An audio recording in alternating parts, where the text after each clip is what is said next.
Hello दोस्तों, मेरे video में आपका स्वागत है। आज इस वीडियो में जो हम कक्षा 10 की प्रश्नावली 4.2 जिसका नाम है द्विघात समीकरण पढ़ेंगे। चलो तो स्टार्ट करते हैं। देखो प्रश्न नंबर 1, गुणनखंड विधि से निम्न द्विघात समीकरणों के मूल ज्ञात कीजिए। देखो पहला समीकरण आपको दे रखा है x square minus 3x minus 10 बराबर 0। इसके जो आपको मूल ज्ञात करना है, तो मैं सबसे पहले इसको नीचे उतार लेता हूँ। एक्स स्क्वायर माइनस का 3x माइनस का 10 बराबर 0। ठीक है, अब मैं क्या करूँगा, देखो वापस उतारता हूँ यहाँ पर एक्स स्क्वायर, और ये जो माइनस है उसको मैं बाहर ले लूँगा ताकि ये जो 3x है वो प्लस का हो जाएगी, और 3x को कोष्टक बंद कर दूंगा और माइनस के 10 ऐसा कैसे उतारूँगा बराबर का 0। अब क्या करूँगा, एक्स स्क्वायर का गुणांक, देखो एक्स स्क्वायर का गुणांक कुछ नहीं दे रखा यहाँ पर, तो 1 है इसका मतलब। ठीक है, और अचरपद जो 10 है इसको जो है गुणा कर लूँगा। ठीक है, तो करो देखिए, एक्स स्क्वायर का गुणांक हो गया 1 गुणा अचरपद है यहाँ पर 10, तो इन दोनों को गुणा करूँगा तो 1 गुणा 10 कितने होंगे 10। ठीक है, अब देखो ये कोष्टक में जो 3x है इसको इस प्रकार से आपको तोड़ना है कि जोड़ने व घटाने पर आपके पास 3x ही आए और गुणा करने पर ये जो है ये वाला 10 आ जाए आपके पास। ठीक है, तो 3x को तोड़ो देखिए, देखो मैं 3x को यहाँ पर तोड़ूंगा 5x माइनस के 2x में। देखो 5x में से 2x जाएंगे, 3x बचेंगे, और 5 को और 2 को गुणा करूँगा तो क्या जाएंगे 10 आ जाएंगे मेरे पास। तो देखो एक्स स्क्वायर ऐसे उतारा, माइनस 3x को उतारूँगा मैं 5x माइनस 2x लिख सकता हूँ। ठीक है, अब देखो माइनस का 10 बराबर आ जाएगा यहाँ पर 0। अब देखो एक्स स्क्वायर माइनस को अंदर गुणा करो, अब माइनस के 5x, फिर माइनस को माइनस से गुणा किया तो कितना आ जाएगा प्लस का यहाँ पर जो है 2x माइनस का 10 बराबर आ जाएगा यहाँ पर 0।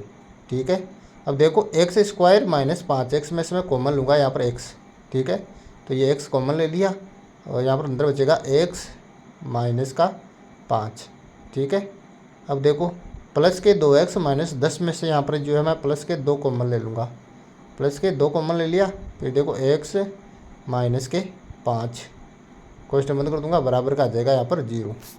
अब देखो x माइनस 5 यहाँ पर 2 बार दे रखा है तो एक बार उतार लो इसको, है ना। x माइनस 5 ये कॉमन आ जाएगा, और अब बचा x प्लस 2, इसको इस प्रकार से गुणनखंड के रूप में उतार देना, बराबर आ जाएगा 0। अब देखो यदि मैं जो है, देखो यदि लिखो यहाँ पर, और देखो x माइनस 5 को एक बार 0 के बराबर रखो आप, x माइनस 5 बराबर 0। अब देखो ये माइनस का 5 इधर माइनस का जाते हो जाएगा प्लस का, तो x बराबर यहाँ पर आ जाएगा प्लस का 5। तो एक मूल तो आपके पास ये आया द्विघात समीकरण का। ठीक है, अब यदि आप रखो x प्लस 2 को 0 के बराबर, x प्लस 2 को जो है आप रखो 0 के बराबर। ठीक है, तो देखो यहाँ पर जो है x इधर रह जाएगा, ये प्लस के 2 उधर जाएगा तो माइनस का हो जाएगा, तो बराबर माइनस का 2। तो ये आ गया हमारे पास दूसरा मूल। तो इस प्रकार से आपको मूल ज्ञात कर लेना है गुणनखंड विधि से। देखो प्रश्न नंबर 1 का दूसरा, 2x square plus x minus 6 बराबर 0, ये आपको द्विघात समीकरण दे रखा है, इसका जो आपको मूल ज्ञात करना है। ठीक है, तो मैं नीचे उतार लेता हूँ इसको वापस, 2x square plus x minus 6 बराबर 0। अब देखो मूल ज्ञात करने के लिए आपको क्या करना है, एक्स स्क्वायर के गुणांक 2 और अचरपद जो है 6, इसको गुणा करना है। 2 और 6 को आपको जो है गुणा करना है। ठीक है, तो मैं 2 गुणा यहाँ पर जो है 6, 2 और 6 को गुणा करेंगे तो कितना आएगा 12। ठीक है, अब देखो ये जो बीच वाला जो चर है प्लस x, इसको इस प्रकार से तोड़ना है आपको कि जोड़ने व घटाने पर तो x आ जाए और गुणा करने पर आपके पास 12 आ जाए। देखो x को मैं लिख सकता हूँ 4x माइनस 3x। देखो 4x में से 3x जाएंगे तो x बचेंगे, और 4 को और 3 को मैं गुणा करूँगा तो 12 आ जाएगा मेरे पास। ठीक है ना, तो देखो यहाँ पर जो है 2x स्क्वायर ऐसा कैसे उतारूँगा, और प्लस x है इसको लिख लूँगा मैं 4x माइनस 3x, तो प्लस के 4x माइनस का 3x लिख लूँगा इसको। ठीक है, और अचरपद है माइनस का 6, ऐसा कैसा उतार लो, बराबर का यहाँ पर आ जाएगा 0। अब देखो 2x स्क्वायर प्लस 4x में से मैं कॉमन लूँगा यहाँ पर 2x। ठीक है ना, तो 2x कॉमन ले लिया, अंदर क्या बचेगा, अंदर बचेगा आपके पास यहाँ पर x प्लस 2। ठीक है, और क्वेश्चन बंद कर लूँगा। अब देखो यहाँ पर जो है माइनस के 3x माइनस 6 में से मैं माइनस के 3 कॉमन ले लूँगा, तो यहाँ पर कोष्टक में क्या बचेगा आपके पास, क्वेश्चन में बचेगा x प्लस 2 ब्रैकेट में इसे यहाँ पर क्लोज कर दूंगा बराबर का 0। अब देखो कोष्टक में है x + 2 x + 2, तो मैं इसको एक बार उतार लूँगा x + 2 और ब्रैकेट में क्लोज कर दूंगा। फिर 2x - 3 और ब्रैकेट में यहाँ पर जो है क्लोज कर दूंगा बराबर के यहाँ पर 0। अब देखो एक बार अगर मैं x + 2 को 0 के बराबर रखूँगा और एक बार 2x - 3 को बराबर 0 रखूँगा। अब देखो यदि अगर मैं x + 2 को जो है 0 के बराबर रखूँ, यहाँ पर देखो x + 2 को 0 के बराबर रखो, ये +2 है इधर, उधर जाके हो जाएगा माइनस का, तो x बराबर आप यहाँ पर आया -2। ये पहला मूल आया इसका, ठीक है। अब अगर मैं 2x - 3 को 0 के बराबर रखूँ, यदि यहाँ पर जो है 2x - 3 को आप रखो 0 के बराबर, ठीक है। और देखो ये -3 इधर माइनस का उधर जाते हो जाएगा प्लस का, तो 2x बराबर ये -3 उधर जाते हो गया +3। अब देखो 2x के साथ गुणा में इधर उधर जाते हो जाएगा भाग में, तो x बराबर 3 बटावा यहाँ पर आ जाएगा 2, ठीक है। तो ये आ गया यहाँ पर सेकेंड मूल यहाँ पर। तो इस प्रकार आपको मूल ज्ञात कर लेना है। देखो प्रश्न नंबर 1 का तीसरा, √2x² + 7x + 5 √2 बराबर 0। ये जो है द्विघात समीकरण आपको दे रखा है, इसके मूल ज्ञात करने हैं। तो मैं इसको वापस उतार लेता हूँ नीचे, √2x² + 7x + 5 √2 बराबर 0। अब मैं क्या करूँगा, यहाँ पर x² के गुणांक √2 और अचर पद जो दे रखा है आपको 5 √2, इन दोनों को जो है गुणा कर लूँगा। तो गुणा करो, देखे x² का गुणांक है यहाँ पर √2, ठीक है, और अचर पद है, गुणा कर लूँगा मैं 5 √2 से, ठीक है। इन दोनों को गुणा करो, देखो मैं √2 को √2 से गुणा करूँगा तो 2 आएंगे मेरे पास, और 2 को 5 से गुणा कर लूँगा तो 10 हो जाएंगे मेरे पास। तो √2 को 5 √2 से गुणा किया था आया 10, ठीक है। अब देखो ये बीच में जो चर है 7x, इसको इस प्रकार से तोड़ना है कि जोड़ने व घटाने पर आपके पास 7x आ जाए और गुणा करने पर आपके पास 10 आए। तो देखो 7x को तोड़ूंगा मैं यहाँ पर 2x + 5x में। अब देखो 2x और 5x को जोड़ूंगा तो 7x आ जाएंगे, और 2 को और 5 को गुणा करूँगा 10 आ जाएगा। देखो √2x² ऐसे कैसे उतार दिया मैंने। अब देखो प्लस के 7x को क्या लिख सकता हूँ मैं, प्लस के 7x को लिख सकता हूँ प्लस के 2x प्लस के 5x, ठीक है। फिर जो +5 √2 बराबर आ जाएंगे मेरे पास 0 यहाँ पर। अब यहाँ पर देखो √2x² + 2x में से मैं कॉमन लूँगा यहाँ पर √2x, ठीक है। अब देखो कोष्टक में क्या बचेगा, देखो √2x² में से कॉमन ले लिया √2x, तो अब अंदर बचा x यहाँ पर, और देखो +2x में से √2x कॉमन लेने के बाद बचेगा यहाँ पर √2, क्योंकि 2 को क्या लिख सकते हैं हम, √2 गुणा √2 लिख सकते हैं, तो x + √2 आ जाएगा। अब देखो इधर जो है 5x + 5 √2 में से 5 कॉमन लूँगा मैं, प्लस के 5 कॉमन आगे, तो इधर क्या बचेगा कोष्टक के अंदर, कोष्टक के अंदर बचेगा x + √2, कोष्टक बंद करते बराबर आ जाएगा यहाँ पर 0, ठीक है। अब देखो यहाँ पर जो है x + √2 को एक बार उतार लूँगा इधर, x + √2, ठीक है, ये कॉमन आ गया यहाँ पर, और इधर बचेगा √2x + 5, इसको भी कोष्टक बंद कर दो, बराबर लगा दो 0। अब देखो एक बार जो है x + √2 को 0 के बराबर रखूँगा, तो यहाँ पर लिखूँगा यदि मैं x + √2 को जो है 0 के बराबर रखूँ यहाँ पर, ठीक है। तो देखो ये प्लस के √2 इधर प्लस का उधर जाते हो जाएगा माइनस का, तो देखो x बराबर यहाँ पर आ जाएगा -√2। तो ये पहला मूल आया हमारे पास।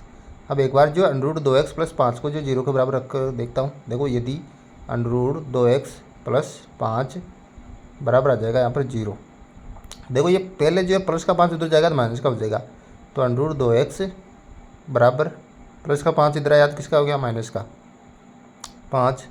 अब देखो ये √2x के साथ गुणा में उधर जाते हो जाएगा भाग में, x बराबर -5, और देखो वो √2 गुणा में x के साथ इधर आ जाएगा भाग में, तो नीचे बटे में आ जाएगा √2। तो दूसरा मूल आया -5 बटा √2। तो ये 2 मूल आ गए हमारे पास, वेरी सिंपल। अब देखो प्रश्न नंबर 1 का चौथा, 2x² - x + 1/8 बराबर 0। ये द्विघात समीकरण दे रखा है, इसके मूल ज्ञात करने हैं। तो मैं वापस उतार लेता हूँ इसको, 2x² - x + 1/8 बराबर 0। ये जो है द्विघात समीकरण दे रखा है। अब देखो मूल ज्ञात करने के लिए सबसे पहले इसको सरल करो आप, ठीक है। सरल करने के लिए मैं क्या करूँगा, इसका लेसे लूँगा, तो ये 8 आएगा इसका लेसे, ठीक है। अब देखो 2x² के नीचे कुछ नहीं है, 1 है, 1 का भाग दिया 8 में तो 8 बार गया, 8 को मैं 2x² इससे गुणा करूँगा 16x² आएगा, ठीक है। फिर 1 का भाग दिया 8 में 8 बार गया, 8 को -1 से गुणा करूँगा तो -8x आ जाएगा, और इधर 8 का भाग 8 में दिया तो 1 बार गया, और 1 को 1 से गुणा करूँगा प्लस का 1 आ जाएगा, बराबर आ जाएगा यहाँ पर 0, ठीक है। तो ये उतार दिया बराबर 0। अब देखो बटे में जो 8 है वो जो है इधर जीरो से गुणा करे जीरो हो जाएगा, ठीक है ना। ऊपर जो है द्विघात समीकरण बचेगा 16x² माइनस का 8x प्लस का 1 बराबर आ जाएगा यहाँ पर 0, ठीक है। अब ये जो द्विघात समीकरण है इसको हल करके जो है मैं गुणनखंड विधि से हल करके मूल ज्ञात करूँगा इसका, ठीक है। तो 16x² माइनस के 8x प्लस 1 बराबर 0। अब गुणनखंड विधि से हल कर लो इसको। तो देखो 16x² ऐसा कैसा उतारूंगा। अब देखो ये माइनस का 8x है, माइनस में बाहर ले लूँगा, 8x को कोष्टक के अंदर बंद कर दूंगा, ठीक है। और प्लस का 1 बराबर 0। अब क्या करूँगा, x² के गुणांक 16 और अचर पद जो प्लस का 1 है इसको गुणा करूँगा। अब देखो x² का गुणांक है 16, इसको गुणा 16 को और अचर पद 1 को गुणा करो, 16 गुणा 1, ठीक है। 16 गुणा 1 करूँगा मैं तो 16 एकम आ गया 16। अब क्या करना है, ये कोष्टक में जो 8x है इसको इस प्रकार से तोड़ना है आपको कि जोड़ने व घटाने, या तो आप जोड़ो या घटाओ, 8x आना चाहिए और उनको गुणा करने पर आना चाहिए 16, ठीक है ना। तो देखो 4x प्लस 4x में तोड़ूंगा मैं 8x को, ठीक है। देखो 4x और 4x को जोड़ेंगे तो 8x आ जाएगा और 4 को गुणा करूँगा 16 आ जाएगा मेरे पास, ठीक है ना। तो 16x² माइनस का चिन्ह किसका माइनस आ जाएगा और 8x को किस में तोड़ा हमने 4x प्लस 4x। अब क्वेश्चन बंद कर दूंगा और प्लस का 1 उतारो, ये प्लस का 1 उतार दूंगा बराबर आ जाएगा 0 मेरे पास, ठीक है। अब देखो 16x² ऐसा कैसे उतार लो, माइनस को अंदर गुणा करो, माइनस को 4x से गुणा करेंगे तो माइनस का 4x आ जाएगा, फिर माइनस को प्लस से गुणा किया तो माइनस आ जाएगा, ठीक है। और 4x प्लस का 1 बराबर 0, ठीक है। अब लो आप कॉमन यहाँ पर, देखो 16x² माइनस 4x में से मैं कॉमन लूँगा यहाँ पर 4x, तो ये लिख दिया 4x यहाँ पर कॉमन ले लिया मैंने। अंदर क्या बचेगा, अंदर बचेगा यहाँ पर 4x माइनस का 1, क्वेश्चन बंद कर दूंगा। और इधर देखो माइनस के 4x प्लस 1 में से मैं कॉमन लूँगा माइनस का 1, यहाँ पर माइनस का 1 कॉमन ले लिया, अंदर क्या बचेगा, अंदर बचेगा 4x माइनस का 1, क्वेश्चन बंद कर दो बराबर आ जाएगा यहाँ पर 0। अब देखो कोष्टक के अंदर देखो 4x माइनस 1 4x माइनस 1 है तो कॉमन ले लो इसको, 4x माइनस 1 कॉमन ले लिया। अब अंदर क्या बचा इधर 4x माइनस का 1, ठीक है, बराबर का 0। देखो इसको गुणनखंड के रूप में व्यवस्थित कर दिया। अब इनको अलग अलग से मैं 0 के बराबर रख दूंगा। यदि देखो 4x माइनस 1 को मैं 0 के बराबर रखूँ तो देखो ये माइनस का 1 इधर है, इधर आके जो है प्लस का 1 हो जाएगा, ठीक है ना। तो 4x ये माइनस का 1 को उधर भेजो दाईं तरफ तो ये प्लस का 1 हो गया, ठीक है। अब देखो 4 जो है x के साथ गुणा में ये भाग हो जाते बटे में चला जाएगा उधर, तो x बराबर 1/4 आ जाएगा, 1/4। तो ये आया पहला मूल इसका, x बराबर 1/4। अब यदि मैं जो है 4x माइनस 1 को 0 के बराबर रखूँगा, यदि 4x माइनस 1 बराबर 0 रखो, अब देखो ये माइनस का 1 इधर माइनस का उधर जाते हो जाएगा प्लस का 1, 4x ये माइनस का 1 उधर जाते हो जाएगा प्लस का 1, ठीक है। तो देखो 4 जो है x के साथ गुणा में उधर जाते हो जाएगा भाग में, तो x बराबर यहाँ पर जो है 1/, यहाँ पर आ जाएगा 4। तो ये दूसरा मूल हो गया इसका, ठीक है ना। तो इस प्रकार 2 मूल आपको ज्ञात कर लेना है, वेरी सिंपल। देखो प्रश्न नंबर 1 का 5वां, 100x² माइनस 20x प्लस 1 बराबर 0। ये जो है द्विघात समीकरण आपको दे रखा है, ठीक है। आपको इसके मूल ज्ञात करना है। तो देखो यहाँ पर लिखूँगा मैं 100x² माइनस के 20x प्लस 1 बराबर 0, ठीक है। अब देखो मैं वापस उतार रहा हूँ यहाँ पर 100x²। अब देखो यहाँ पर माइनस के 20x है, मैं माइनस के चिन्ह को बाहर ले लूँगा और 20x को कोष्टक में बंद कर दूँगा, ठीक है। तो ये 20x जो प्लस का हो गया यहाँ पर, प्लस का 1 बराबर यहाँ पर आ जाएंगे 0। अब मैं क्या करूँगा, x² के गुणांक 100 और अचर पद जो 1 है इसको गुणा कर लूँगा, ठीक है। तो गुणा करो यहाँ पर, x² का गुणांक है यहाँ पर 100 और अचर पद है 1, इन दोनों गुणा करो, 100 गुणा 1, 100 को 1 से गुणा करेंगे हम तो कितना आएगा यहाँ पर 100 आएगा, ठीक है। अब देखो कोष्टक के अंदर जो 20x है इसको इस प्रकार से अब आपको तोड़ना है कि जोड़ने व घटाने पर तो 20x आए और गुणा करने पर आपके पास जो है 100 आ जाए यहाँ पर, ठीक है। तो 20x को तोड़ूंगा मैं यहाँ पर 10x प्लस 10x में, देखो 10x और 10x को जोड़ूंगा तो 20x आ जाएंगे और 10 को गुणा करूँगा 100 आ जाएंगे मेरे पास, ठीक है ना। तो देखो 100x² ऐसा कैसे उतारो यहाँ पर वापस, अब माइनस का चिन्ह बाहर आ जाएगा और 20x को क्या लिख सकते हैं, 20x को लिख सकते हैं 10x प्लस 10x, क्वेश्चन बंद कर दूंगा प्लस का 1, तो ये आ जाएगा प्लस का 1 बराबर यहाँ पर आ जाएगा 0। ठीक है, अब जो है 100x² ऐसा का उससे उतारूँगा यहाँ पर, और माइनस के चिन्ह को कोष्ठक के अंदर गुणा कर दूंगा। माइनस का 10x माइनस प्लस माइनस और 10x प्लस का 1 बराबर आ जाएगा यहाँ पर 0। ठीक है, अब देखो 100x² माइनस के 10x में से मैं कॉमन ले लूँगा यहाँ पर 10x, तो कॉमन ले लिया यहाँ पर 10x। अब कोष्ठक के अंदर क्या बचेगा, कोष्ठक के अंदर बचेगा यहाँ पर 10x माइनस का 1, कोष्ठक बंद कर दूंगा इसको। ठीक है, अब देखो माइनस के 10x प्लस 1 में से मैं यहाँ पर जो माइनस का 1 कॉमन लूँगा। ठीक है, अब माइनस का 1 कॉमन लेने के बाद कोष्ठक में क्या बचेगा, कोष्ठक के अंदर बचेगा यहाँ पर 10x माइनस का 1 बराबर आ जाएगा 0। अब देखो कोष्ठक के अंदर जो 10x माइनस 1 है इसको कॉमन ले लूँगा इधर, तो 10x माइनस 1 ये बाहर आ गया इधर कॉमन, और ये इधर 10x माइनस 1 बचेगा, तो ये लिख दिया मैंने बराबर 0। अब अलग अलग से इनको 0 के बराबर रख लूँगा यहाँ पर। यदि देखो, यदि जो है मैं 10x माइनस 1 को जो 0 के बराबर रखूँ, रखो देखे ये माइनस का 1 इधर माइनस का 1 है, उधर जाते हो जाएगा प्लस का 1। ठीक है, 10x बराबर ये माइनस का 1 हो गया यहाँ पर प्लस का 1। ठीक है, अब देखो 10 जो है x के साथ इधर गुणा में उधर जाते हो जाएगा भाग में, तो x बराबर यहाँ पर जो है 1 और 10 जो है गुणा में ज़्यादा भाग में हो गया, तो 1/10। अगर जो है मैं अब देखो यदि 10x माइनस 1 को जो है 0 के बराबर रखूँ, रखो देखो 0 के बराबर।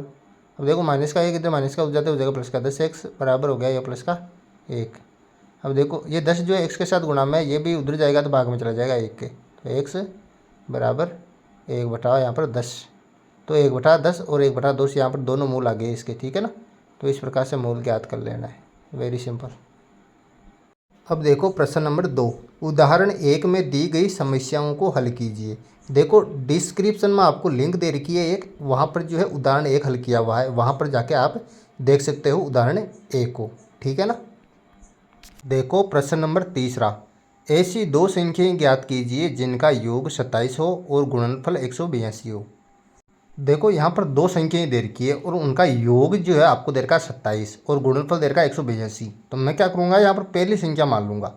तो माना पहली संख्या, यहाँ पर पहली जो संख्या है वो जो है मैं मान लूँगा यहाँ पर x। ठीक है, तो ये x मैंने पहली संख्या मान ली। अब जो है नीचे लिखूँगा दूसरी संख्या। अब बताओ दूसरी संख्या कितनी होगी। देखो पहली संख्या हमने मानी यहाँ पर x, ठीक है, और दो संख्याओं का जो योग है वो 27 दे रखा है आपको। अगर मैं 27 में से पहली संख्या घटा दूँ तो दूसरी संख्या आ जाएंगी मेरे पास, तो आप घटा दो। यहाँ पर 27 में से मैं घटा दूंगा पहली संख्या यानी कि माइनस का x, तो दूसरी संख्या आ गई ना मेरे पास 27 माइनस x। ठीक है, अब देखो इन दोनों संख्याओं का जो गुणनफल है वो दे रखा है आपको 182, तो गुणनफल बराबर यहाँ पर आ जाएगा 182। तो इन दोनों संख्याओं को गुणा कर दो, पहली संख्या और दूसरी संख्या को। पहली संख्या यहाँ पर x, इसको गुणा करो दूसरी संख्या 27 माइनस x से, तो ये गुणा कर दिया। ये किसके बराबर होगा, 182 के बराबर ही होगा। ठीक है, अब x को कोष्ठक के अंदर गुणा करूंगा मैं, x को करूंगा 27 से गुणा, तो कितना आएगा 27x यहाँ पर। ठीक है, फिर x को माइनस x से गुणा करूंगा मैं, ठीक है ना, तो ये आएगा माइनस का x² बराबर आ जाएगा 182। ठीक है, अब देखो 27x ऐसा कैसा उतारो, 27x माइनस का x², ये 182 उधर प्लस का है, इधर आएगा तो माइनस का हो जाएगा, ये माइनस का 182। अब बराबर के उधर बचा 0 केवल। ठीक है, अब मैं क्या करूँगा, यहाँ पर माइनस के x² को प्लस का करने के लिए सभी पदों को जो माइनस से गुणा करूँगा यहाँ पर। ठीक है, तो यहाँ पर जो है x² हो गया प्लस का, और 27x प्लस का था वो हो जाएगा माइनस का, तो माइनस का 27x और माइनस के 182 माइनस के थे ये हो जाएंगे प्लस के, तो प्लस के 182 बराबर आ जाएगा यहाँ पर 0। ठीक है, बराबर 0। अब ये द्विघात समीकरण आ गया मेरे पास। ठीक है ना, अब इसको करूँगा मैं गुणनखंड विधि से हल। तो देखो x², ये देखो माइनस का 27x है, माइनस को मैं ले लूँगा बाहर, और 27x प्लस का हो जाएगा यह। ठीक है, प्लस के 182 बराबर 0। अब देखो नीचे x² ऐसा कैसा उतारूँगा।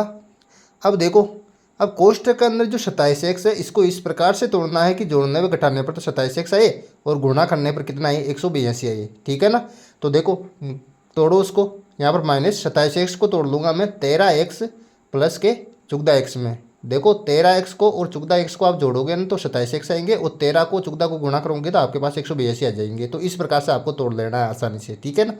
अब अचर पद उतारो, प्लस के 182 बराबर आ जाएंगे यहाँ पर 0, ठीक है। अब देखो एक्स स्क्वायर ऐसा कैसा उतारूँगा, ठीक है ना। माइनस को अंदर गुणा करो, माइनस का 13x प्लस माइनस को गुणा करेंगे तो यहाँ पर माइनस के 14x प्लस का 182 बराबर आ जाएंगे यहाँ पर 0, ठीक है ना। अब देखो एक्स स्क्वायर माइनस के 13x, इसमें से मैं कॉमन ले लूँगा यहाँ पर x, ये कॉमन ले लिया x। अब अंदर क्या बचा, अंदर बचेगा यहाँ पर x माइनस के 13, ठीक है। x माइनस 13 यहाँ पर बच गई कॉमन अंदर। अब इधर माइनस के 14x प्लस 182 में से मैं कॉमन लूँगा माइनस के 14, माइनस के 14 मैंने कॉमन ले लिए। अब अंदर क्या बचेगा यहाँ पर, अंदर बचेगा यहाँ पर x माइनस के 13, ठीक है। कोष्टक बंद कर दो, इसको बराबर आ जाएंगे 0। अब देखो कोष्टक में x माइनस 13 और x माइनस 13 है, तो इसको कॉमन ले लो बाहर, यहाँ पर x माइनस के 13 कोष्टक बंद कर दो, और इधर x माइनस के 14 आ जाएंगे। अब क्लोज करो, इस कोष्टक में बराबर आ जाएंगे 0, ठीक है। अब जो है मैं अलग अलग से इनको 0 के बराबर रख दूंगा। यदि x माइनस 13 को जो है मैं 0 के बराबर रखूँ तो देखो x माइनस 13 को रखो 0 के बराबर। यहाँ पर देखो ये माइनस के 13 माइनस के इधर उधर जाते हो जाएंगे प्लस के, तो x बराबर यहाँ पर आ जाएंगे 13। तो ये आ गया पहला मूल, यानी कि x बराबर 13 आया मेरे पास x का मान, ठीक है। अब यदि x माइनस 14 को जो 0 के बराबर रखूँ मैं, ठीक है ना, x माइनस 14 बराबर 0, तो ये माइनस के 14 इधर माइनस का उधर जाते हो जाएगा प्लस का, तो x बराबर आ जाएगा 14, ठीक है। तो देखो यहाँ पर x बराबर 13 आया, x बराबर 14 आया, तो आप कोई सा भी मान उठा लो यहाँ से। मैं x बराबर 13 उठा रहा हूँ, ठीक है ना। x बराबर 13 मैं जो है वहाँ पर रख दूंगा।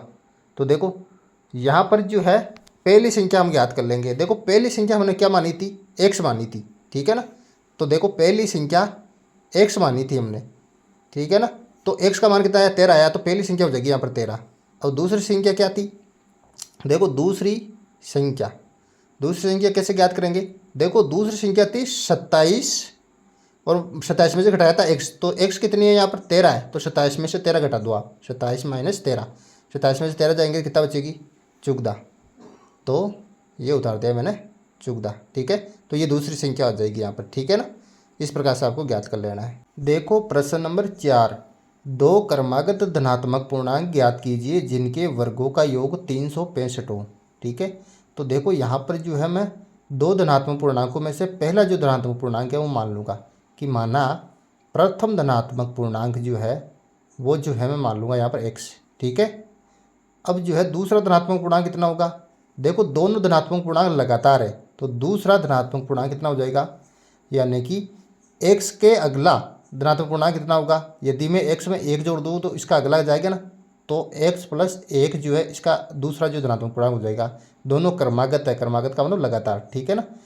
अब इन दोनों जो धनात्मक पूर्णांक है इनके वर्गों का योग दे रखा है आपको, ठीक है ना। तो लिख दूंगा मैं धनात्मक पूर्णांकों के वर्गों का योग, इनके वर्गों का योग दे रखा है 365, ठीक है। अब इन दोनों धनात्मक पूर्णांकों का वर्ग करके जोड़ूंगा, यानी कि पहले धनात्मक x का वर्ग करूँगा तो x स्क्वायर आ जाएगा। अब जोड़ूंगा इसमें प्लस दूसरे धनात्मक पूर्णांक क्या है, x प्लस 1 का जो है वर्ग करो, x प्लस 1 का होल स्क्वायर कर दूंगा, यानी कि वर्ग कर दिया इसका, ठीक है। बराबर कितना आ जाएगा, बराबर आ जाएगा यहाँ पर 365, तो लिखो 365। अब इसको जो सरल करो, यहाँ पे इसको सरल कर लेते हैं, एक्स स्क्वायर की जगह एक्स स्क्वायर आ जाएगा। यहाँ पर जो है a प्लस बी का होल स्क्वायर वाली सरल समीकरण लगाओ a स्क्वायर की जगह आ जाएगा एक्स स्क्वायर प्लस 2ab, यानी कि प्लस 2 की जगह 2, a की जगह आ जाएगा x और b की जगह आ जाएगा 1, ठीक है, प्लस बी स्क्वायर की जगह आ जाएगा a का होल स्क्वायर, यहाँ पर प्लस a का होल स्क्वायर बराबर आ जाएगा 365, ठीक है ना। अब देखो एक्स स्क्वायर और एक्स स्क्वायर को मैं जोड़ूंगा तो कितना हो जाएगा, 2x स्क्वायर हो जाएगा, प्लस 2 को x को और 1 को गुणा करूंगा तो कितना जाएगा प्लस का 2x। अब देखो प्लस a का होल स्क्वायर करूंगा तो कितना जाएगा, प्लस का 1 आ जाएगा, यहाँ पर बराबर आ जाएगा 365, ठीक है। अब देखो 2x स्क्वायर ऐसा कैसे उतारो, 2x स्क्वायर प्लस 2x, अब प्लस का 1 और उधर जो 365 है इसको इधर लाओ बाईं साइड के अंदर, तो ये माइनस का 365 हो जाएगा बराबर का 0। अब वापस उतारो यहाँ पर 2x² प्लस का 2x। अब देखो प्लस का 1 माइनस का 365, माइनस के 365 में से प्लस का 1 घटाओ तो माइनस के 364 आ जाएंगे, बराबर यहाँ पर 0। अब देखो ये जो समीकरण आया इसके सभी पदों में आप 2 का भाग दे दो, सभी के पदों में 2 का भाग जा रहा है यहाँ पर, ठीक है ना। तो सभी पदों में 2 का भाग देने पर, सभी पदों में 2 का भाग दे दो ताकि जो है समीकरण छोटा हो जाए। तो 2 देखिए 2x² में 2 का भाग दिया तो x² आया, फिर प्लस 2x में 2 का भाग दूंगा तो यहाँ पर प्लस x बचेगा, और फिर माइनस के 364 के अंदर 2 का भाग दूंगा तो यहाँ पर आ जाएंगे माइनस के 182, ठीक है, बराबर आ जाएंगे 0। तो ये बराबर यहाँ पर उतार दिया 0। अब देखो ये द्विघात समीकरण आया, इसको करेंगे हम गुणनखंड विधि से हल। तो देखो x² की जगह x²। अब देखो प्लस x को इस प्रकार से आपको तोड़ना है कि जोड़ने में घटाने पर तो प्लस का x आए और गुणा करने पर आपके पास 182 आ जाए। तो इस प्रकार से तोड़ो इसको। देखो मैं प्लस x को तोड़ रहा हूँ यहाँ पर, प्लस के चुगदा x माइनस का 13x, यानी कि प्लस के चुगदा x में से आप माइनस के 13x घटाओगे तो x बचेगा, और चुगदा को और 13 को गुणा करोगे तो 182 आ जाएगी आपके पास। तो x को तोड़ा यहाँ पर प्लस के चुगदा x माइनस 13x में, और माइनस के 182 इससे कैसे उतार दो, बराबर 0। अब देखो यहाँ पर जो है x² प्लस चुगदा x में से मैं कॉमन ले लूँगा x यहाँ पर। अब यहाँ पर लिख दूंगा कॉमन लेके x, अंदर क्या बचेगा। अब देखो अंदर बचा यहाँ पर कोष्टक के अंदर x प्लस चुगदा, ठीक है ना, कोष्टक बंद कर दूंगा। अब देखो माइनस के 13x और माइनस के 182 में से मैं कॉमन लूँगा यहाँ पर माइनस के 13, ठीक है ना, माइनस के 13 कॉमन ले लिए यहाँ पर। तब देखो कोष्टक में क्या बचेगा x प्लस चुगदा, कोष्टक में बंद कर दूंगा, बराबर के 0 आ जाएगा यहाँ पर, ठीक है ना।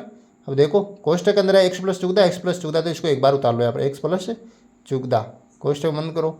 अब x माइनस का 13, कोष्टक बंद, बराबर आ जाएगा यहाँ पर 0। अब यदि यहाँ पर देखो मैं, यदि x प्लस चुगदा को मैं 0 के बराबर रखूँ, x प्लस चुगदा बराबर आ जाएंगे यहाँ पर 0। अब देखो ये प्लस के चुगदा इधर प्लस के उधर जाते हो जाएंगे माइनस के, तो यहाँ पर x बराबर माइनस का चुगदा, तो ये आया पहला मूल्य यहाँ पर माइनस के चुगदा, ठीक है। अब देखो अगर मैं जो है यदि x माइनस 13 को 0 के बराबर रखूँ, x माइनस 13 बराबर 0, तो देखो ये माइनस 13 इधर माइनस का उठ जाते हो जाएगा प्लस का, तो x बराबर 13, ठीक है ना। तो देखो प्रश्न में आपको धनात्मक पूर्णांक ही बोला है, तो आपको जो है x का मान धनात्मक ही उठाना है, यहाँ पर उठाएंगे हम x बराबर 13, ठीक है ना, धनात्मक उठाएंगे। तो देखो अब जो है अगर हम x बराबर 13 जो है प्लस के उठाए, तो देखो यहाँ पर जो है प्रथम धनात्मक पूर्णांक क्या हो जाएगा। देखो प्रथम धनात्मक पूर्णांक हमने x माना था, तो x का मान क्या आया हमारे पास 13 आया प्लस का, ठीक है। तो प्रथम धनात्मक पूर्णांक हो जाएगा यहाँ पर प्लस के 13, ठीक है। अब दूसरा धनात्मक पूर्णांक ज्ञात कर लो, तो लिखूंगा यहाँ पर दूसरा धनात्मक पूर्णांक। दूसरा धनात्मक पूर्णांक क्या है, x प्लस 1 था, तो x का मान, x की जगह x का मान रखो 13, और प्लस की 1 की जगह प्लस का 1 रखो, तो 13 और 1 कितने हो गए, 13 1 हो जाएंगे यहाँ पर चुगदा, तो ये उतार दिया चुगदा, ठीक है ना। तो ये आया मेरे पास प्रथम और दूसरा धनात्मक पूर्णांक आ गया 13 और चुगदा, ठीक है ना।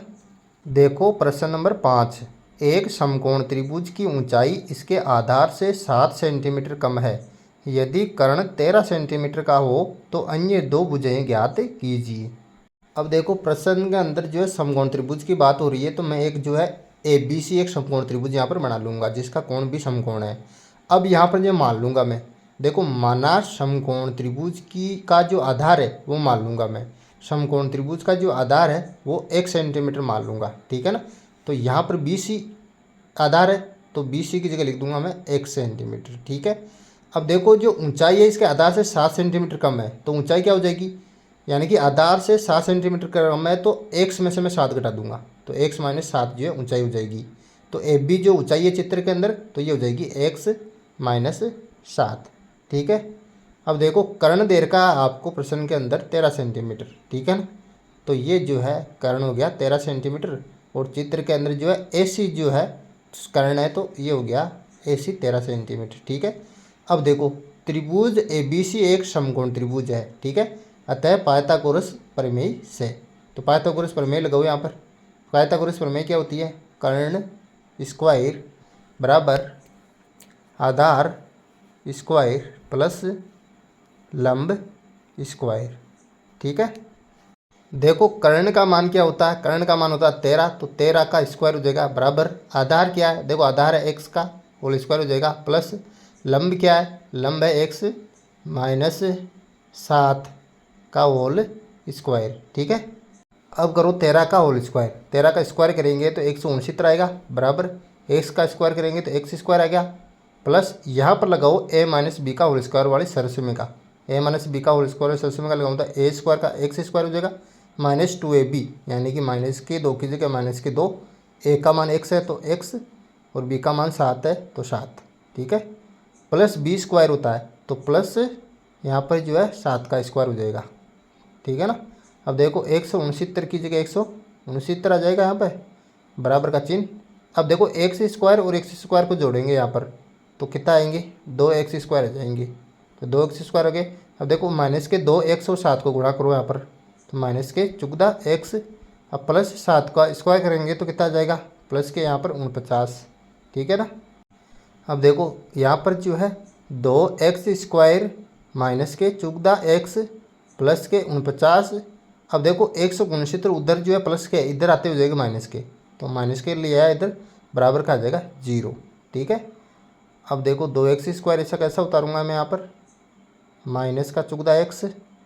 अब देखो यहाँ पर प्लस के 49 माइनस के 169 है, 169 में से 49 गए तो कितने बचेंगे, यहाँ पर बचेंगे माइनस के 120 बराबर के 0।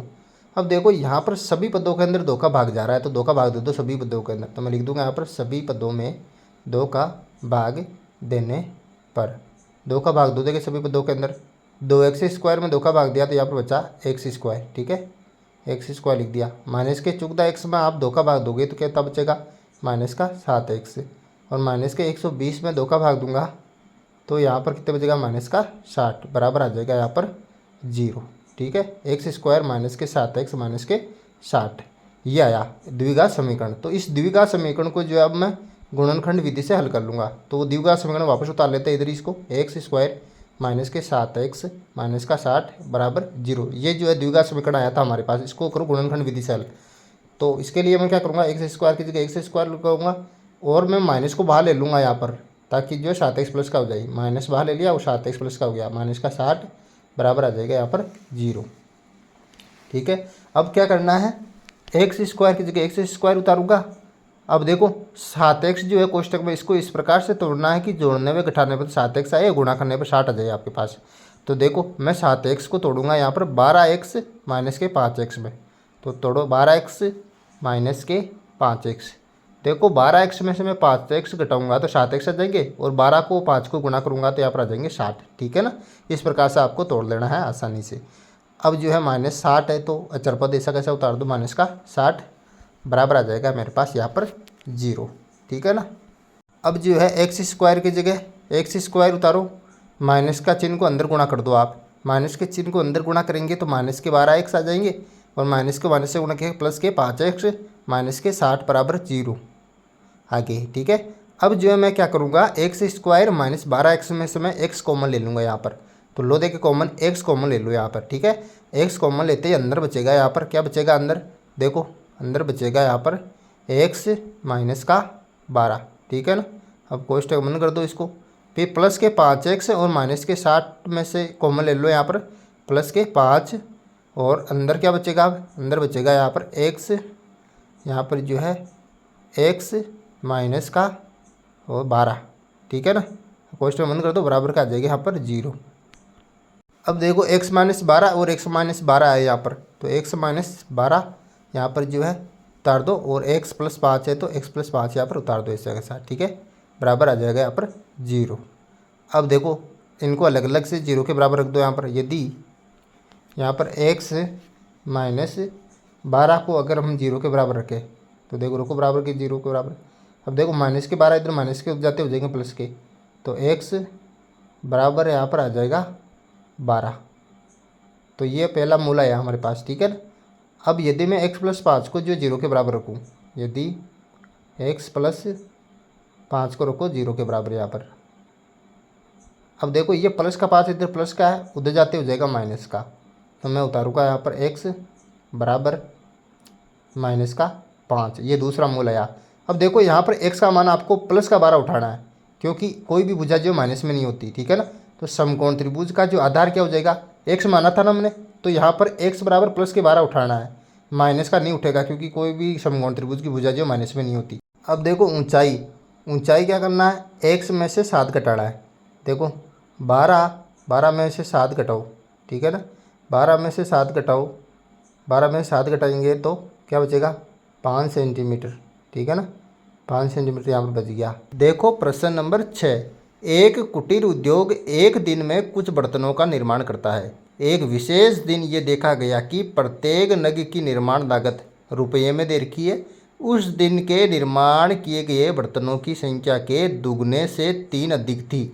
यदि उस दिन की कुल निर्माण लागत 90 रुपये थी तो निर्मित बर्तनों की संख्या और प्रत्येक नग की लागत ज्ञात कीजिए, ठीक है ना। तो मैं यहाँ पर पहले मान लूँगा कि एक दिन में जो है कुल बर्तनों का निर्माण कितना कर रहा है वो। तो देखो मैं लिख रहा हूँ कि कुटीर उद्योग एक दिन में जो है बर्तनों का निर्माण करता है, एक्स बर्तन जो है एक दिन के अंदर जो वो निर्माण कर रहा है एक कुटीर उद्योग, ठीक है। तो ये होगी बर्तनों की संख्या एक्स, ठीक है।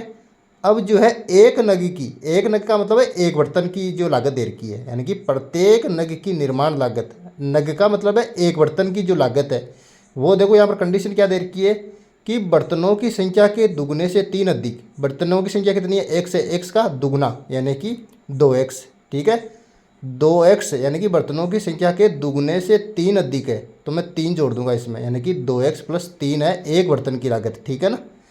अब देखो उस दिन की कुल निर्माण लागत, यानी कि एक दिन के अंदर जो जितने भी बर्तन बनाए हैं उन कुल बर्तनों की जो लागत आ रही है वो कितनी आ रही है, 90 रुपये कुल दे रखी है, ठीक है।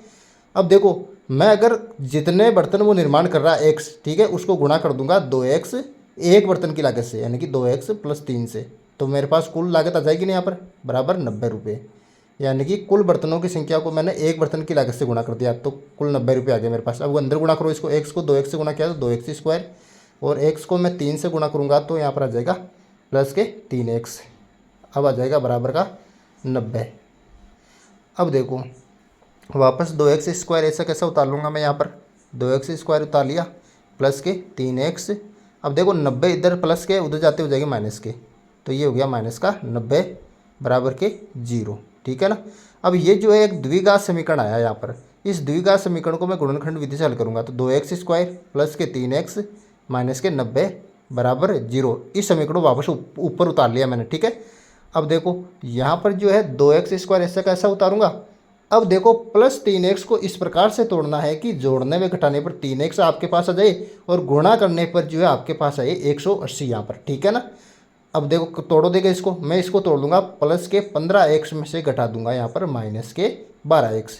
देखो प्लस के 15x में से माइनस के 12x जाएंगे तो प्लस के 3x बचेंगे, और 15 को मैं 12 को मैं गुणा करूँगा तो मेरे पास 180 आ जाएंगे, ठीक है ना। अब देखो यहाँ पर जो है माइनस के 90 बराबर आ जाएंगे यहाँ पर 0, ठीक है। अब देखो 2x² प्लस 15x में से मैं जो है यहाँ पर कॉमन ले लूँगा x कॉमन ले लिया। अब देखो कोष्टक के अंदर क्या बचेगा, कोष्टक के अंदर यहाँ पर बचेगा 2x प्लस के 15, ठीक है, और ब्रैकेट में क्लोज कर दूंगा, और माइनस के 12x और माइनस के 90 में से आप जो है यहाँ पर कॉमन लो 6 माइनस के 6 कॉमन लो, तो माइनस के 6 कॉमन लेते हैं आपके अंदर क्या बचेगा, अंदर बचेगा यहाँ पर 2x और प्लस के 15, ठीक है ना, ये कॉमन बच गया बराबर आ जाएगा यहाँ पर 0। अब देखो कोष्टक के अंदर है 2x + 15 2x + 15, तो इसको एक बार उतार दो 2x + 15, और यहाँ पर जो है x - 6 उतार दो ये बाहर वाली, ठीक है, बराबर 0। अब जो है मैं इनको अलग अलग से जो है 0 के बराबर यहाँ पर रख लूँगा, यानी कि यदि मैं जो है 2x + 15 को अगर मैं 0 के बराबर रखूँ तो देखो यहाँ पर क्या बचेगा, देखो 2x यहाँ पर है तो 2x इधर रह जाएगा, और ये प्लस के 15 उधर जाके किसका हो जाएगा माइनस का 15, ठीक है। अब देखो ये जो 2 है x के साथ गुणा में उधर जाते हो जाएगा भाग में, तो x बराबर यहाँ पर जो है माइनस का 15, ये आ जाएगा ऐसा कैसा माइनस का 15 बटावा 2। और यदि जो है मैं x - 6 को अगर 0 के बराबर रखूँ तो देखो x - 6 बराबर आ जाएगा 0। अब देखो ये माइनस का 6 इधर माइनस का उधर जाते हो जाएगा प्लस का, ठीक है ना, तो x बराबर इस -6 को इधर लाऊंगा तो किसका हो गया, प्लस का 6 हो गया। तो देखो यहाँ पर x का मान जो है आपको 6 उठाना है, क्योंकि बर्तनों की संख्या प्लस में होगी, माइनस में तो होगी नहीं, ठीक है ना। तो यहाँ पर जो है x का मान आपको 6 उठाना है। तो अब देखो निर्मित बर्तनों की संख्या ज्ञात कर लेंगे। देखो निर्मित बर्तनों की संख्या, देखो एक दिन में निर्मित बर्तनों की संख्या जो है हमने मानी थी x, तो x का मान क्या आया हमारे पास 6 आया। तो एक दिन में जो है वो कुल बर्तन कितने निर्माण कर रहा है 6, ठीक है। और यहाँ पर जो है एक नग की लागत, यानी कि प्रत्येक नग की लागत क्या थी, यानी कि एक दिन में जितने निर्माण कर रहा है उसका दुगुना, यानी कि 2 गुणा 6 कर दूंगा मैं। और इससे जो है 3 अधिक है, तो 2 की 12 और 12 में जोड़ना 3, तो जोड़ देंगे यहाँ पर जो है 2 को 6 से गुणा करूँगा तो कितना आएगा 12 आएगा। तो लिखो यहाँ पर 12 और इसमें जोड़ दो 3 प्लस की, तो 12 और 3 कितने हो गए, 12 और 3 हो गए यहाँ पर 15। तो यानी कि प्रत्येक नग की लागत कितनी आएगी 15 रुपये आएगी, ठीक है। इस प्रकार से जो इस प्रश्न को हल कर लेना है। आशा करता हूँ आपको ये प्रश्न समझ में आ गया होगा।